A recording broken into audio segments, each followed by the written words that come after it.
Okay, so then we're gonna go through this together. And I'm just gonna read through the passage first. So we see here, the passage reads, post-operative acute kidney injury, AKI, is a severe complication after liver transplantation, as its deterioration and magnification can lead to an increase in mortality. Connexin 43, abbreviated CX43, mediates direct transmission of intracellular signals between neighboring cells, always considered to be the potent biological basis of organ damage, deterioration, and magnification. So, tell me hello. He wouldn't understand. Sorry, could you just remember to mute, please? Thank you. Okay, so let's just first focus on the first paragraph. We see post-operative acute kidney injury. So that is the main, acute kidney injury is the main term so far. And it's a severe complication after liver transplantation. So, liver transplantation is associated with leading to acute kidney injury.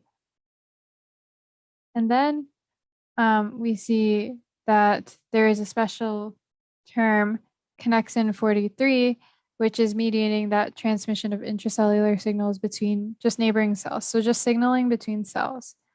And also, so now we're thinking about signaling to show this, to lead to the other cells knowing about this organ damage. So now we're going to the second paragraph. Researchers obtained donor liver tissues of patients in order to explore the effects of CX43 on organ damage.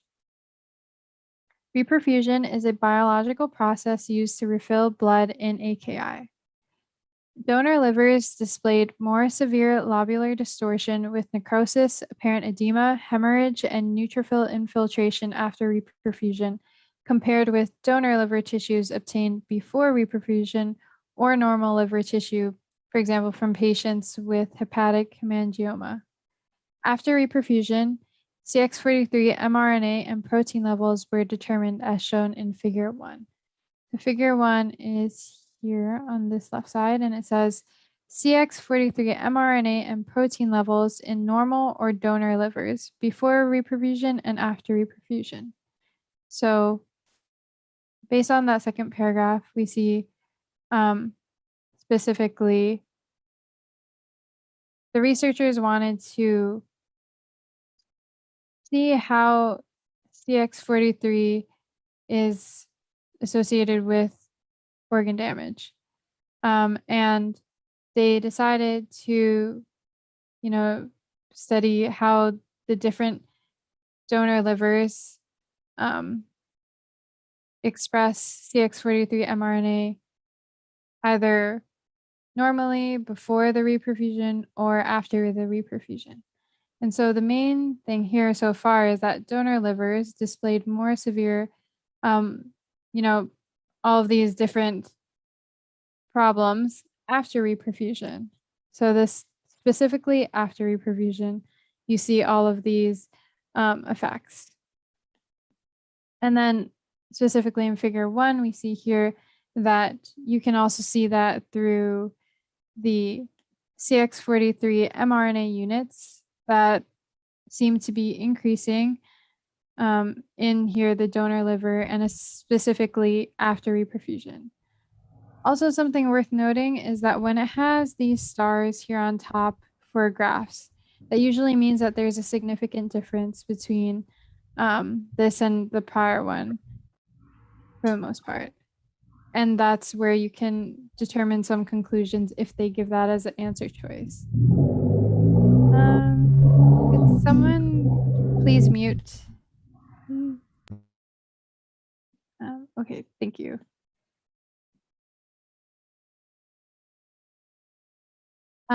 Does that mean it's statistically significant? Yeah, so the difference between like the after reperfusion and this before reperfusion is statistically significantly different.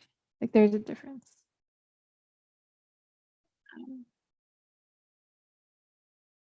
Yeah, so that's worth it to know when you see any stars like that on graphs, pay attention to, you know, what the effects are.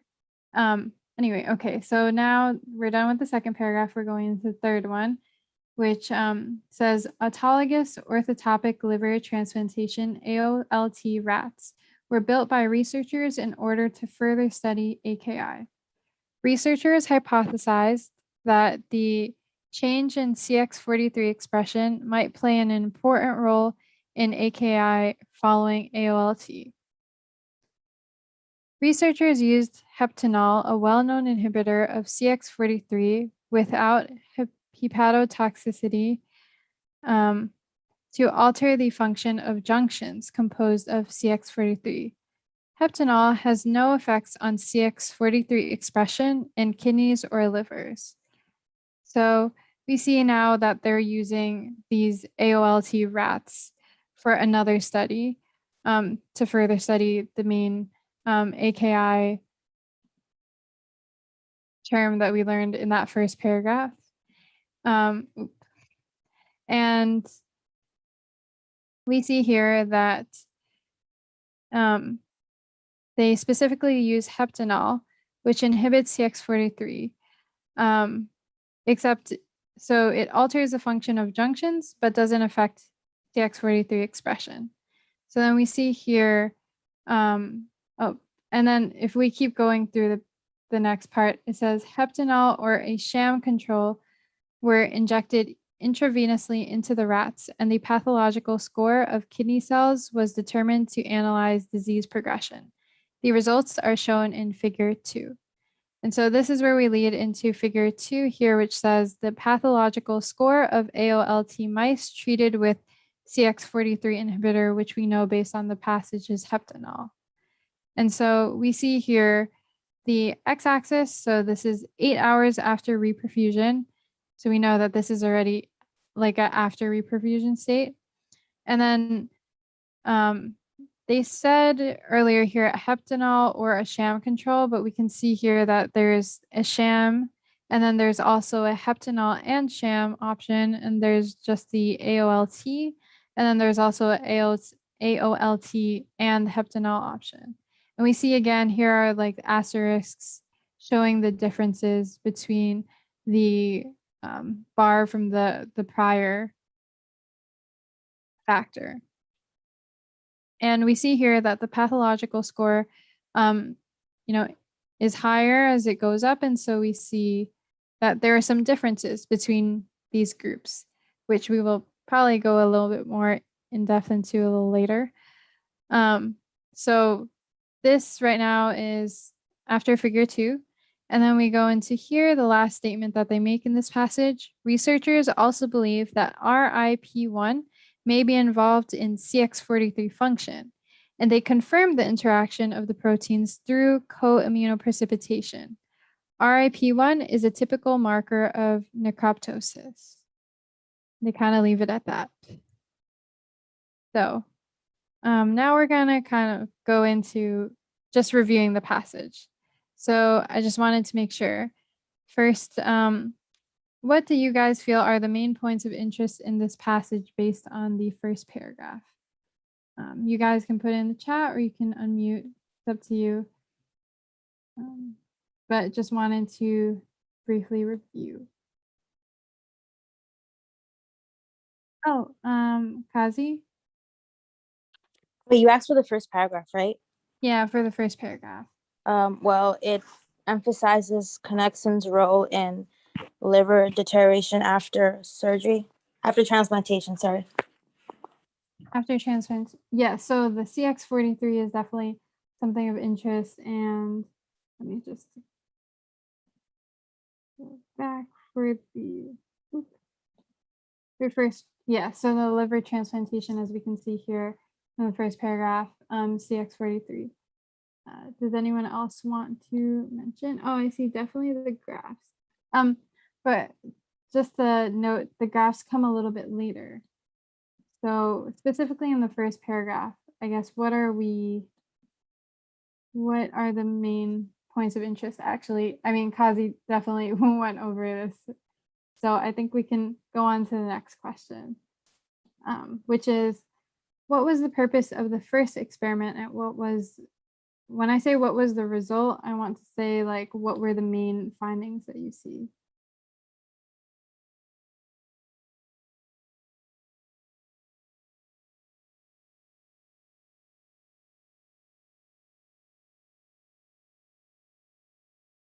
You can also put that in the chat or unmute.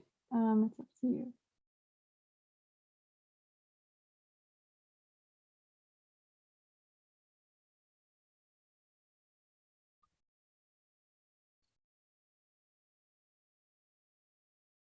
Experiment was to explore effects of connexin 43 on organ damage.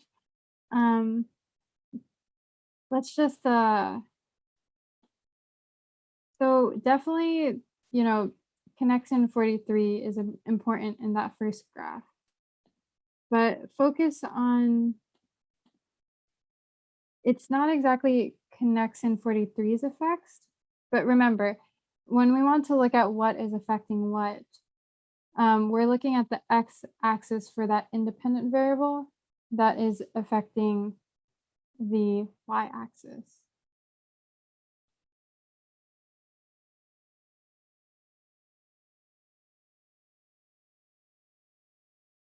Yes, yeah. So definitely donor livers after reperfusion were seen to cause the most injuries, or I guess because I see, Kazi, you're going one step after what it shows directly in the graph, but that's definitely what you guys will, if if looking at graphs in these experiments are not as like easy for you, then this would probably be like the step after. But so we definitely know here, you see that the donor livers after reperfusion have this higher amount of CX43 mRNA units.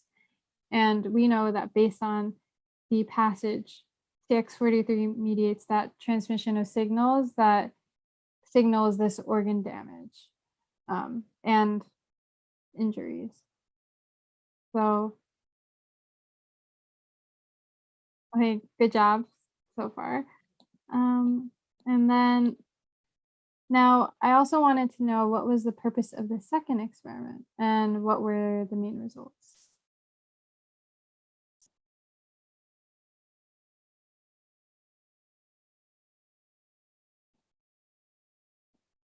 So if you want to go back to the second one here.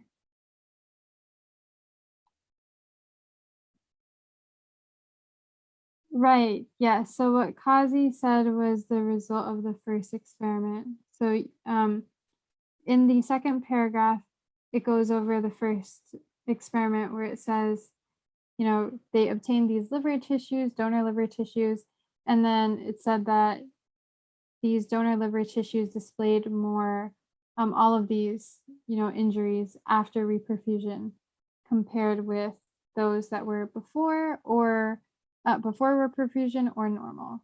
And so we see here that there are the labels for this first bar being normal and then before and after. So yes, this is from the first experiment. So now for this question, we're looking at the second experiment. So anyone can just take a stab. This is definitely completely a learning environment. So I would say it's better to get out all of your thinking here before needing to, or before taking the exam for real.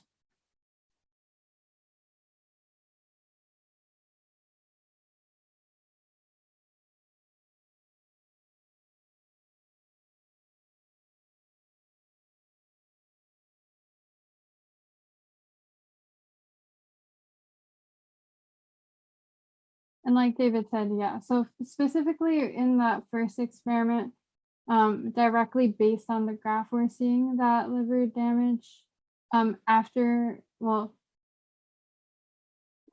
it's donor liver tissues after reperfusion is positively or is associated with the higher CX43 mRNA. Okay, so the second experiment is using peptinol to alter junctions made up of CX43 in rats. So, okay, so definitely right in terms of they are using heptanol and they are affecting the junctions for some of them, like for some of these groups that they tested on, and this was in rats. But I guess based on the graph, do you see anything that stands out to you of maybe like a particular group that looks a little higher than the other ones?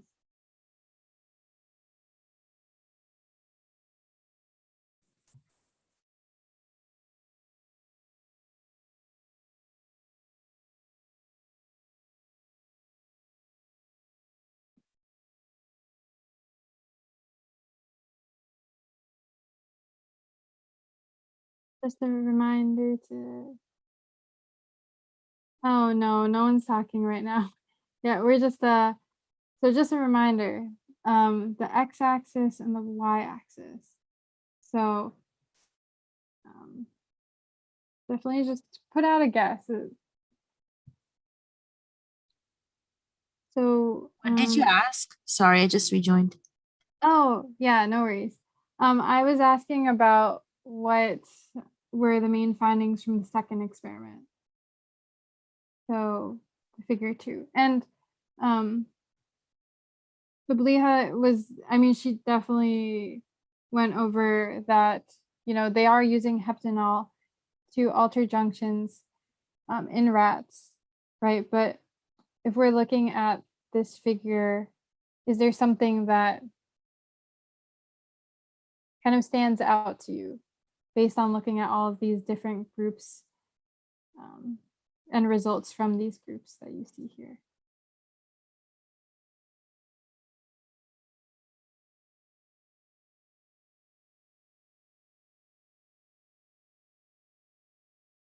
Okay, 1, the sham control has the lowest pathological score. Anyone else want to add something? AOLT has the highest score. Yep, definitely.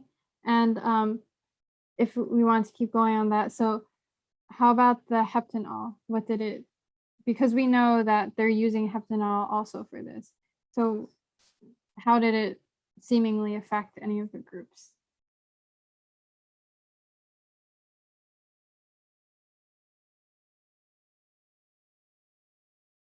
Heptanol makes a significant effect on PATH score on ALT mice. Definitely, yes, yeah. So we see here on this last bar that adding the heptanol leads to that pathological score suddenly decreasing a lot more than before. Great. Yes, Kazi? I'm confused about something. I don't know if I'm like reading it wrong.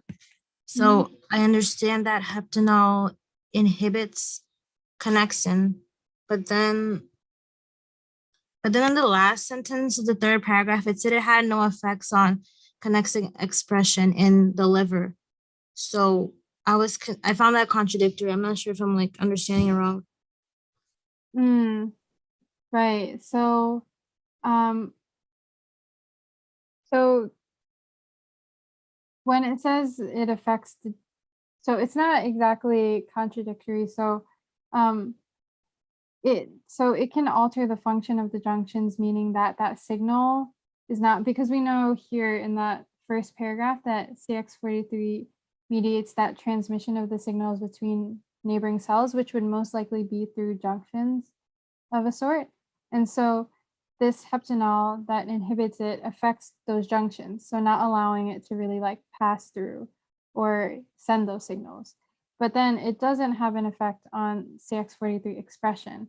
So meaning that if the kidney cells or the liver cells are still, producing the CX43 from their direct, like that cell that's directly doing that, the expression is still there. It's just not quite, getting sent over to the neighboring cell. Oh, okay, I see now. Thank you.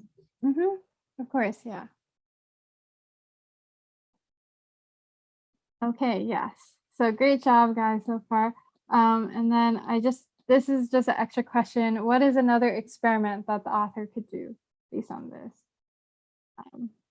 I would say when you're thinking of another experiment, what helps for me usually is looking at what happens at the end, or if they might say an additional statement at the end.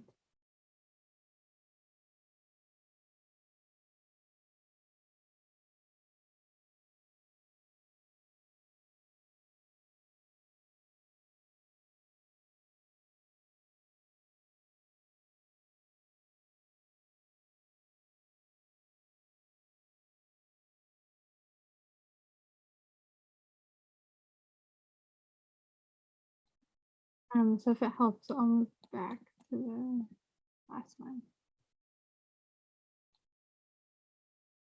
Yes. The RIP1 thing. You guys, yeah.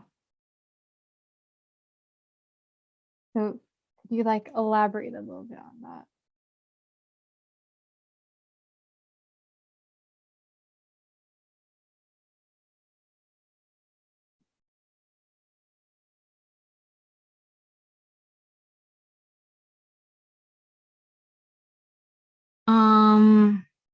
This is a guess. It's actually the first passage I'm doing ever. Oh, don't worry, yeah. But I guess what I would, from what I don't know what necroptosis is, so I'm not even going to comment on that. But since they believe that they might be involved, they could set a sort of like a similar experiment to figure 2 in which they can treat the transplanted liver with RIP1 and then another one with no RIP1 and see if it has any effects, indirect or direct, on connexin. So with or without RIP1 and how it could affect connexin. Yeah, how could it, yeah. Okay, yeah. So definitely that's definitely an experiment that they could do next. Does anyone else want to give another thing, or should we move on to the first question? What do you guys want to do? Move on. Okay, so we're gonna go to the first question. So just first question is, what type of junction does CX43 most likely form? So we have 67% saying A and 33% saying I have no idea. Okay, so I would say the majority of you guys, great job, because it is A. What type of junction would CX43 most likely form? It would most likely be the gap junctions. And we can go into that right now. So in that first paragraph, we see that CX43 mediates direct transmission of intracellular signals between neighboring cells. And so they're transmitting these signals between neighboring cells, and it's that's like what type of junction we're basing this off of. So I would also say that they like to ask this kind of question pretty often on the exam. And so it's definitely worth it to know the differences between gap, tight, desmosome. Not as much hemidesmosome, but the first 3 definitely. So I'm going to show you guys a figure to help with just, visualizing the different junctions. And so the reason why the answer is gap junction is because these cells are transmitting these signals between the neighboring cells. And gap junctions are one of the few that allow cell signaling to be passed through their junctions. And that's why, that's just something that you guys will have to know for the exam. And so that's gap junctions, right? So then we're going into tight junctions. So what tight junctions are is it connects the two membranes of the neighboring cells so that there isn't anything that's particularly leaking out from the cells.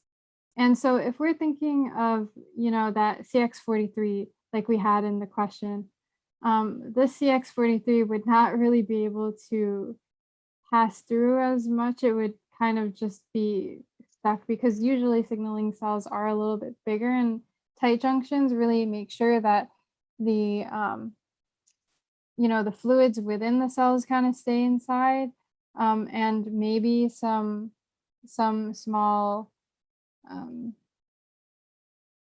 like ions, but not really a signaling molecule it wouldn't really pass through a tight junction. And then desmosomes, on the other hand, they actually just so they're linked to the intermediate filaments inside the cell, and they allow these cells to be like stuck together in a sense. And so desmosomes kind of act as like a connector between the two cells that just like let it, stay together. And then hemidesmosomes, they're linked to intermediate filaments, but to the extracellular matrix. So this is making these cells stuck to the extracellular matrix. And then so that's why gap junctions are the correct answer.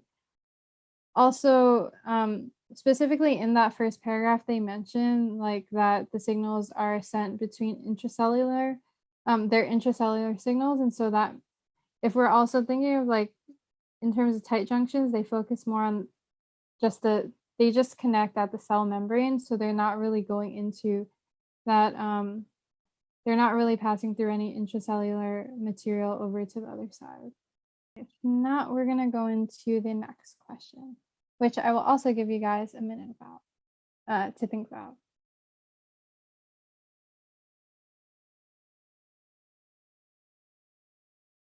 Okay, so I see we have a split here. So we have 33% saying B, 33% saying C, and 33% saying I have no idea.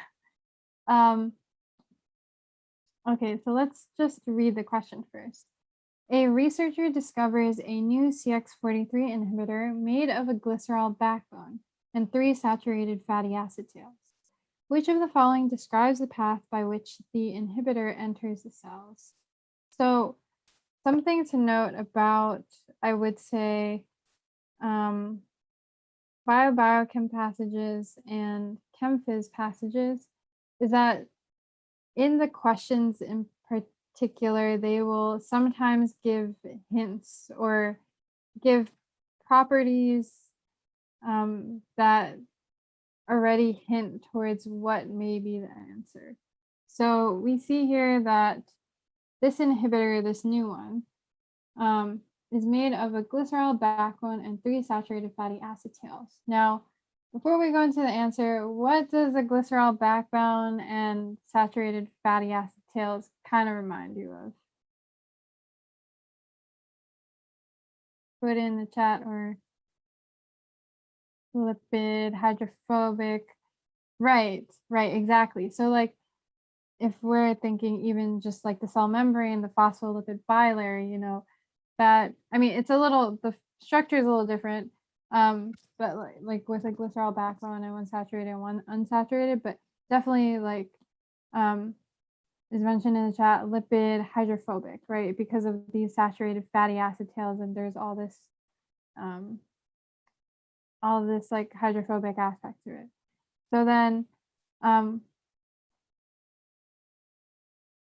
that kind of gives a hint. So the answer is C, with the inhibitor diffusing through the cell membrane, because we know that the cell membrane regulates what goes in and out of the cell. And a lot of times,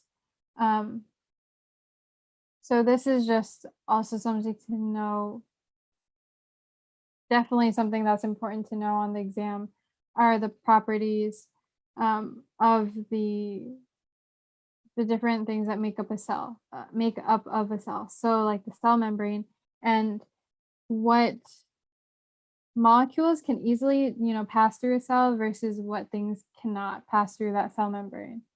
And we know based on past information, or if we remember the lecture that went over the cell membrane, that very hydrophobic molecules easily pass through that cell membrane through that phospholipid bilayer. And that's why C is the correct answer for here. In terms of the inhibitor being recognized by a specific receptor or taken up by a non-specific receptor, and also passing through the cell membrane via a channel, usually those things would happen in a typical signaling molecule, which tends to be charged. And so that's why, based on what this new inhibitor's properties are, we can narrow down this answer choice to be it diffusing through the cell membrane. So this is a little bit of, thinking about, kind of what I mentioned about thinking of a new experiment that someone could do.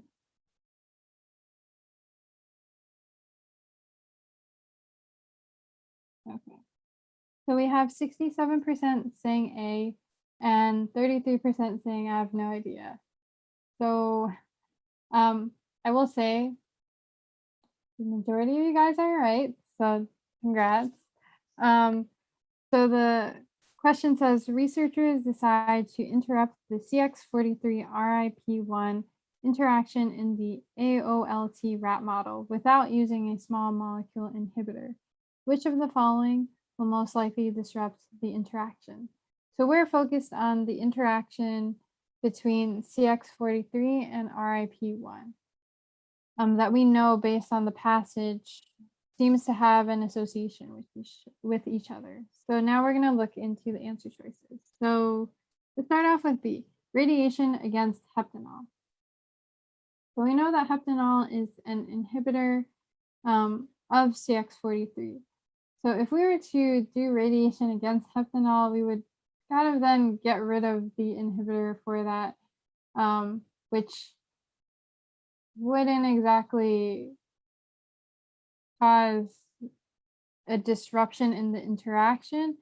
And I feel like radiation also is pretty general because you would most likely end up just putting radiation onto the cell, which then would kind of interrupt just entirely like the cell's processes. So that might not exactly be the best one to focus on the interaction between CX43 and RIP1. So then next we look at C, acetyl transferase specific for beta-actin. This is also not quite related to what like the interaction between CX43 and RIP1 is. So based on the figure 1, if you remember from the passage, there is a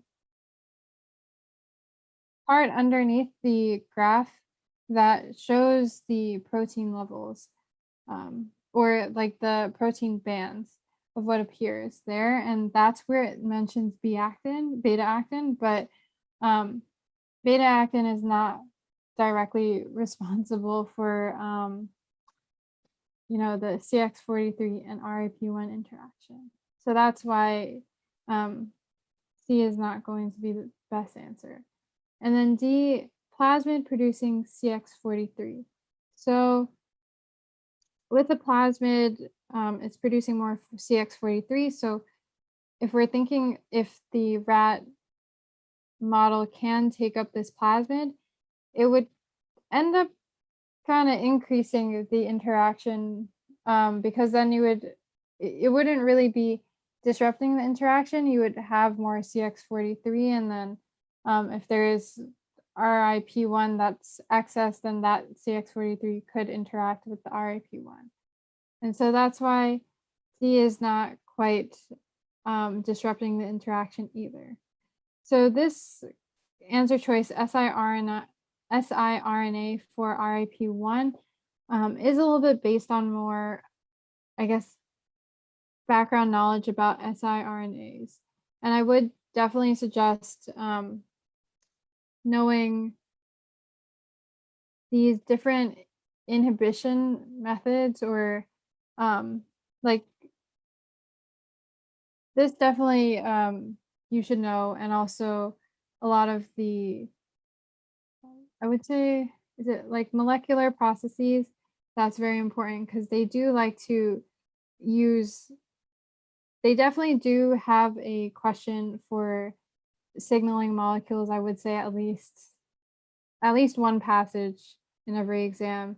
Signaling is very heavily tested on, so definitely, understand the process of signaling molecules and different types and what can cause that transmission to not really go through. And so with siRNAs, they bind to like the mRNA. So we know with CX43, it's producing that CX43 mRNA. So it would bind to that and effectively just degrade the CX43 mRNA. And so when you're degrading that, then it would most likely disrupt this interaction, because then RIP1 wouldn't have CX43 to bind to. So if not, then I have one more question left, I believe, for this passage. Okay. So we have 67% saying C and 33% saying I have no idea. So definitely you guys, the majority, got it correct. The answer is C. So this question is just, focusing on which conclusion about CX43 regulation is best supported by figure 1. And so if you remember our discussion about figure 1, I was trying to, get from you guys what stood out to you most in that figure. And someone mentioned definitely that, choice C, donor livers have higher levels of CX43 after reperfusion compared to a normal liver, or even a liver before reperfusion. So that's why C is the correct answer. If you have, so with choices A and B, so that's all expression control occurs at the transcriptional level, and all expression control occurs at the translational level. So this, you can see in figure, here, I will go back to passage 1, but see, so this is figure 1. So it includes both E and G, and with E, that's focused on the mRNA units. So we see, and also these groups correlate with the ones below that. So the normal liver tissue right here don't really have a band of CX43 showing, but so with the first answer choice that was saying that it was all based on mRNA, that based on this figure that we're seeing, the mRNA levels are increasing here, but when we're looking at this expression of CX43 on that protein level, we're seeing that the first two groups don't have any protein expression, and then that last one has some kind of expression for, we are not sure why that's the case. And so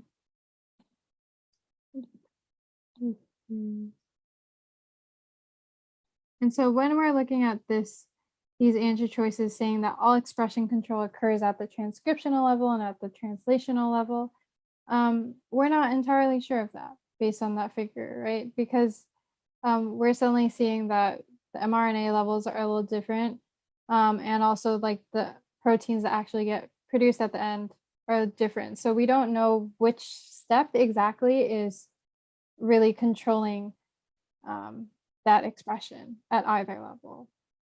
And so that's why for A and B, those would not be able to be concluded from figure 1. And then for choice D, it says normal livers treated with heptanol have lower levels of CX43 compared to donor livers treated with heptanol. So if you guys remember, heptanol, that was definitely focused on in figure 2, not figure 1, and figure 1 doesn't show that information, and so that's why choice D is incorrect.